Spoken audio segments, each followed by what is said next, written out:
तलवार होती ती स्त्री शिक्षणाचा अंगार होती. ती धार धार तलवार होती ती स्त्री शिक्षणाचा अंगार होती. ती प्रेरणा होती ती स्फूर्ती होती. ती प्रेरणा होती ती स्फूर्ती होती. ती विद्येचा अलंकार होती. ती अशी स्त्री होती जी समाजाच्या भीतीने कधी डगमगली नाही. ती अशी स्त्री होती जी समाजाच्या भीतीने कधी डगमगली नाही. ती लढत होती ती जगत होती. ती लढत होती ती जगत होती. जगण्यासोबतच जगवत होती.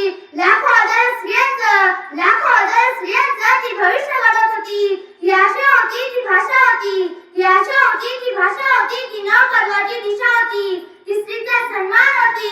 होय ही सावित्रीच होती. होय ही सावित्रीच होती. नमस्कार, माझे नाव वैष्णवी मल्हारी फुंदे.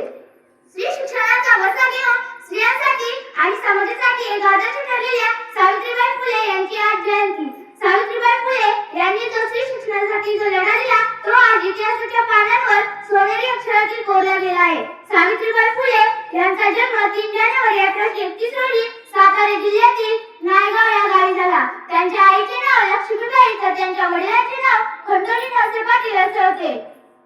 त्यांचा विवाह वयाच्या अवघ्या 9व्या वर्षी क्रांतिसूर्य ज्योतिबा फुले यांच्याशी झाला. त्यावेळी त्या निरक्षर होत्या, परंतु त्यांना शिकण्याची खूप आवड होती. परंतु फक्त चूल आणि मूल एवढी स्त्रीची सीमा मानणाऱ्या त्या काळच्या समाजाला स्त्रीचं शिक्षण हे मान्य नव्हतं. स्त्रियांनी शिकणे हे महापाप मानले जायचं. परंतु जिद्दी सावित्रीबाईंनी हे सगळं न जुमानता शिक्षण घेतलं ते आपल्या पतीकडं.